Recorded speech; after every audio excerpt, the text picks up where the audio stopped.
This is an ABP Live podcast. नमस्कार, ABP live podcast की खास पेशकश संवाद पर आप सभी का स्वागत है और मैं आपके साथ हूं राजेश कुमार। कर्नाटक को दक्षिण का प्रवेश द्वार कहा जाता है। कर्नाटक इकलौता दक्षिण भारतीय राज्य है जहां पर बीजेपी सत्ता में है। अगर यहां से सत्ता गई तो उसके लिए दक्षिण के दरवाजे बंद होने जैसा होगा, क्योंकि लोकसभा चुनाव से पहले दक्षिण के केवल एक ही राज्य में विधानसभा चुनाव होने हैं और वो है तेलंगाना, जहां बीजेपी ने पिछली बार सिर्फ एक सीट जीती थी। और तमाम एग्जिट पोल में ये दावा किया जा रहा है कि इस बार कांग्रेस सत्ता में आ रही है। तो सवाल है कि आखिर इस बार एग्जिट पोल में क्यों कांग्रेस की सरकार बनती हुई दिख रही है, कौन से वो मुद्दे थे और इसका क्या कुछ आगामी जो लोकसभा चुनाव है उस पर इम्पैक्ट होगा। इस पर हमारे साथ इस वक्त बात करने के लिए स्वराज इंडिया के संस्थापक और एक्टिविस्ट योगेंद्र यादव जी हैं। सर, संवाद पर स्वागत है आपका। शुक्रिया। और एग्जिट पोल, इसमें कई एग्जिट पोल में 10 में से करीब 5 एग्जिट पोल में कांग्रेस की सरकार, 4 में हंग असेंबली, 1 में बीजेपी को। तो आप क्या देख रहे हैं एग्जिट पोल को लेके? मैं समझता हूं कि अधिकांश एग्जिट पोल का 10 में से 8 एग्जिट पोल जो है वो कांग्रेस की बढ़त दिखा रहे हैं, अलग अलग तरीके की बढ़त दिखा रहे हैं।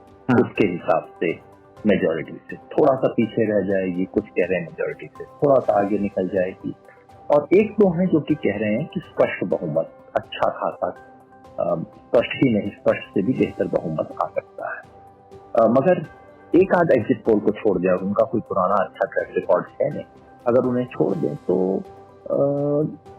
कांग्रेस आगे है, जीत रही है, ये बात स्पष्ट है। और ये बात कोई खास हैरानी की बात नहीं है, क्योंकि जब से चुनाव शुरू हुए तब से ही सबका यही अनुमान था। और हवा का रुख बिल्कुल आपको सड़क पे दिखाई देता है, साधारण लोगों से बात में दिखाई देता है। कोई भी व्यक्ति, बीजेपी के अपने कार्यकर्ता भी इस बात से इंकार नहीं करते थे कि हवा इस बार कांग्रेस के पक्ष में है। तो इससे एग्जिट पोल जो कह रहे हैं वो हैरानी की बात नहीं है। मेरे लिए हैरानी की बात यही है कि एग्जिट पोल कांग्रेस को इतने कम सीट दे रहे हैं।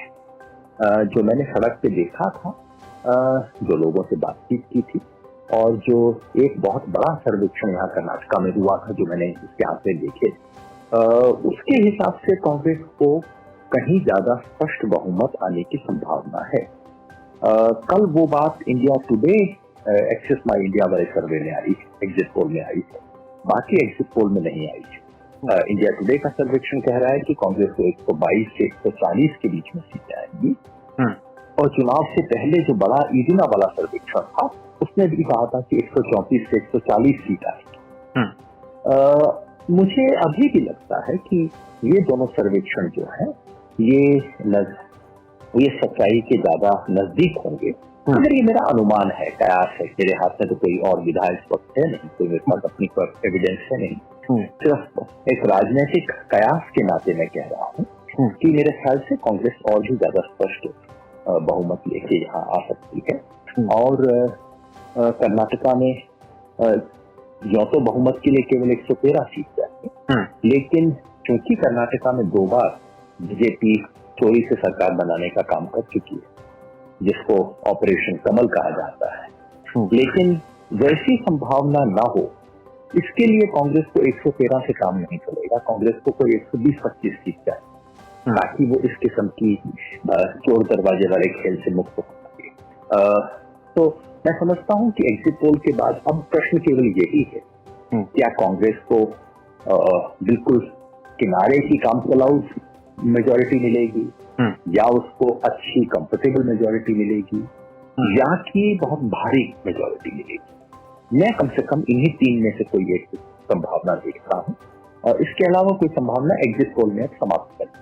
तो आपको क्या लगता है सर, वो फैक्टर था जो कांग्रेस के पक्ष में काम किया, क्या आपको लगता है कि बजरंगबली का जो मुद्दा बनाया था बीजेपी वो फ्लॉप रहा?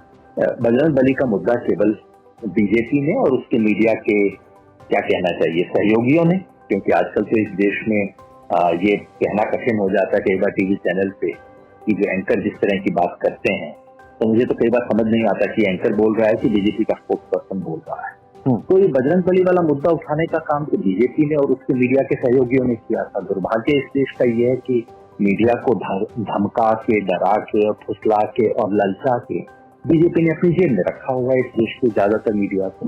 मैं उम्मीद करता हूँ कि आप उनमें से मुक्त होंगे।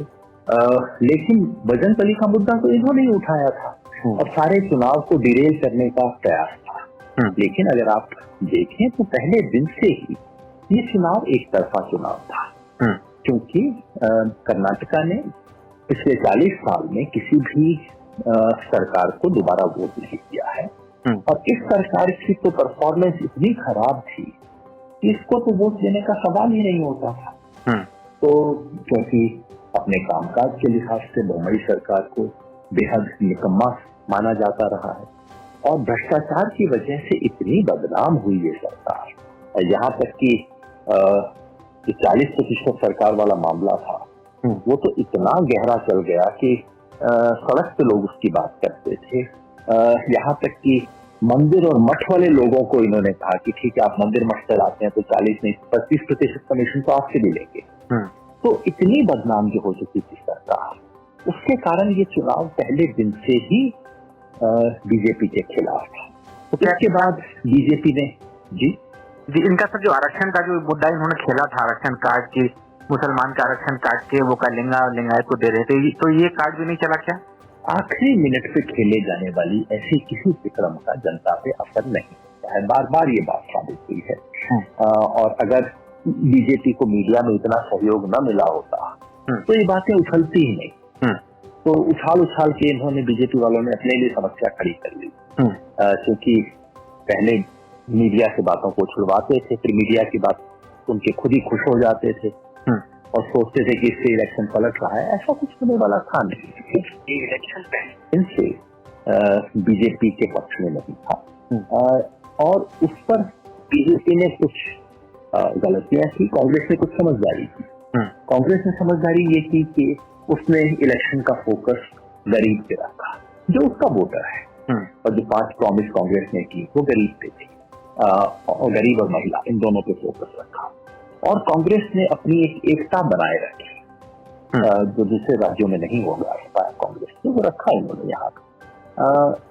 उधर बीजेपी इस बार पहले से कहीं ज्यादा बिखरी हुई पार्टी नजर आती थी और अपनी टिकट के सिलेक्शन वगैरह में भी बीजेपी ने जिस तरह के काम किए उससे उनकी स्थिति और कमजोर हो। तो कुल मिला के जो इलेक्शन शुरू में कांग्रेस की तरफ झुका हुआ था वो कांग्रेस की कुछ समझदारी और बीजेपी की कुछ गलतियों से बिल्कुल स्पष्ट रूप से कांग्रेस की तरफ रहा।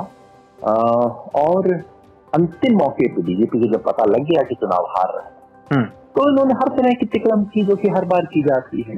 प्रधानमंत्री आए जो कि हर बार आते हैं, प्रधानमंत्री ने इतनी ओछी बात की जो कि इस देश के प्रधानमंत्री को नहीं करनी चाहिए, लेकिन ऐसा वो हर बार करते हैं क्योंकि वोट के लिए वो कुछ भी कर सकते हैं।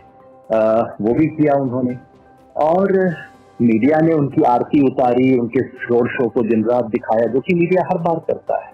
और चुनाव आयोग आंख मूंद के बैठा रहा जो कि चुनाव आयोग हर बार करता है।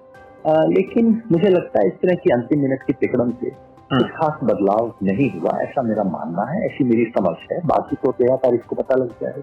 जी सर, इसका जो भी रिजल्ट आता है तो उसका आप क्या देखते हैं कि आने वाले चुनाव चाहे एमपी है, छत्तीसगढ़ है, राजस्थान है या फिर अदर कई स्टेट्स हैं, तो वहाँ के चुनाव पे क्या कुछ असर पड़ेगा 2024 से पहले?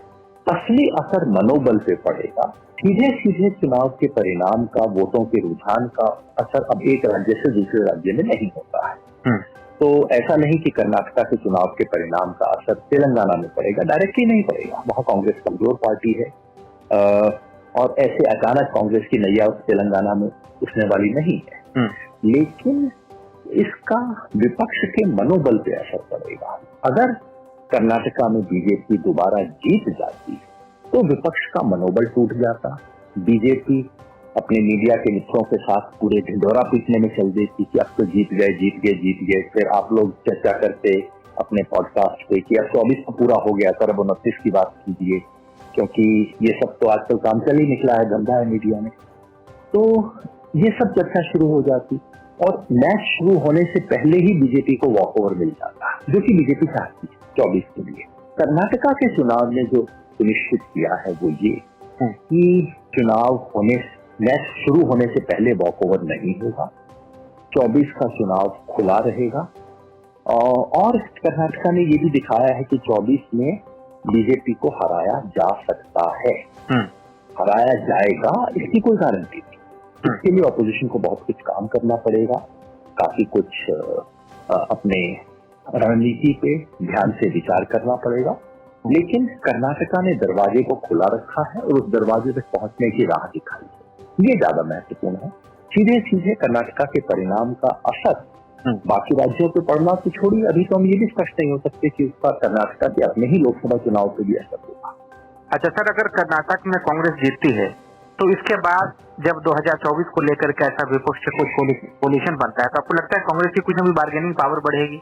स्वाभाविक है, वो तो होगा ही, क्योंकि अगर कांग्रेस कर्नाटका न जीतती तो सोचिए किस किस तरह की बातें होती।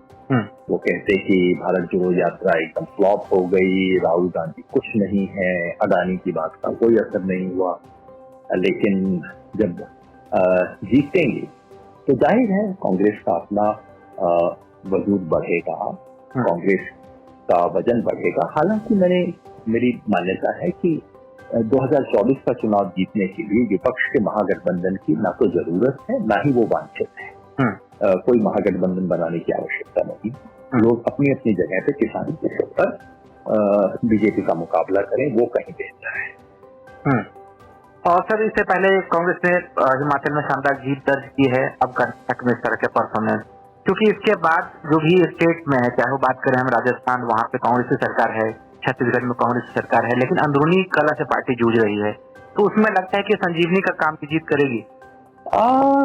तो कुछ हद तक आप कह सकते हैं कि संजीवनी वगैरह शब्द मुझे समझ नहीं आते ज्यादा, क्योंकि कांग्रेस का भारत जोड़ो यात्रा के बाद से कांग्रेस उठी है, कांग्रेस की ताकत बढ़ी है, राहुल गांधी की अपनी छवि काफी बदली है, और कर्नाटका की जीत जाहिर है इन सब बातों को और मजबूत करेगी। अच्छा सर, एक आखिरी सवाल ये कि ये जो कर्नाटक में जनता ने मैंडेट किया, अगर एग्जिट पोल को माने तो ये बीजेपी में जो एलिगेशन चाहे सीएम पर लगे 50% कमीशन, 40% कमीशन, तमाम चीज, या मतलब लोग उस सरकार से उकता गए थे, या फिर कांग्रेस को विकल्प के रूप में कि हमें बेटर गवर्नेंस देंगे तो उसको अडॉप्ट किया कांग्रेस को, या उससे परेशान थे इसलिए चुना है तरफ? दोनों ही बातें हैं। वो जाहिर है इससे बीजेपी से बहुत परेशान थे और विकल्प के रूप में कांग्रेस की बात करते थे, क्योंकि कर्नाटका के एक औसत गरीब व्यक्ति के मन में अभी भी कांग्रेस के नेता सिद्धरामैया की सरकार की छवि, और छवि है एक गरीबों के हक में खड़ी होने वाली सरकार की, छवि है ऐसी सरकार की जो कि दुख सुख में उनके काम आई। तो जाहिर है दोनों ही बातें उसमें थी, और जाहिर है इसमें कर्नाटका की स्थानीय लीडरशिप का रोल भी था, तो कांग्रेस की राष्ट्रीय लीडरशिप का रोल भी था, और जाहिर है अगर इसमें कर्नाटका की बीजेपी लीडरशिप फेल होती है तो साथ में मोदी जी भी फेल होते हैं। अब मजे की बात ये है, और कैसा दुर्भाग्य है इस देश में मीडिया का, कि जब गुजरात में बीजेपी जीतती है तो सारे मीडिया वाले टीवी पे नड्डा जी की फोटो नहीं लगाते, मोदी जी की लगाते हैं। हारने वाले में कांग्रेस के अध्यक्ष की फोटो नहीं लगती, राहुल गांधी की लगती है। लेकिन मैंने देखा कल जैसे ही एग्जिट पोल के नतीजे आने शुरू हुए तो बीजेपी के वहां नड्डा साहब की तस्वीर लग गई और कांग्रेस के वहां खड़गे साहब की तस्वीर लग गई। दोनों ही अध्यक्ष हैं, दोनों का ही सम्मान होना चाहिए। लेकिन आप ही देखिए ना, अगर जीतते तो मोदी जी की जीत होती और हारते तो अब कर्नाटका के नेताओं की हार होगी। आपको लगता है यही खेल खेला जाता है? आपको लगता है मीडिया में कहीं ना कहीं पक्षपात कर रहा है पूरे मामले में? आप तो मेरे साथ मजाक कर रहे हैं, कहीं ना कहीं पक्षपात कर रहा है। ऐसी हल्की बातों का करते हुए आप मजाक न किया कीजिए। लेकिन सर हमारी पूरी कोशिश रहती है कि हर पॉलिटिकल पार्टीज को नॉन बाइस तरीके से उनके फैक्ट रखें, चीजों को रखें, और हमारी कोशिश यही रहती है कि जो कंसर्न है उनको सबके रिएक्शन एक साथ उस तरीके से तवज्जो दिया जाए। मैं आपकी कोशिश को मैं शुभकामना कर सकता हूँ और मैं उम्मीद कर सकता हूँ कि आपकी कोशिश सफल ही रहती होगी। जी जी, एबीपी लाइव पॉडकास्ट आपको वक्त देने के लिए योगेंद्र सर बहुत बहुत शुक्रिया आपका। धन्यवाद धन्यवाद।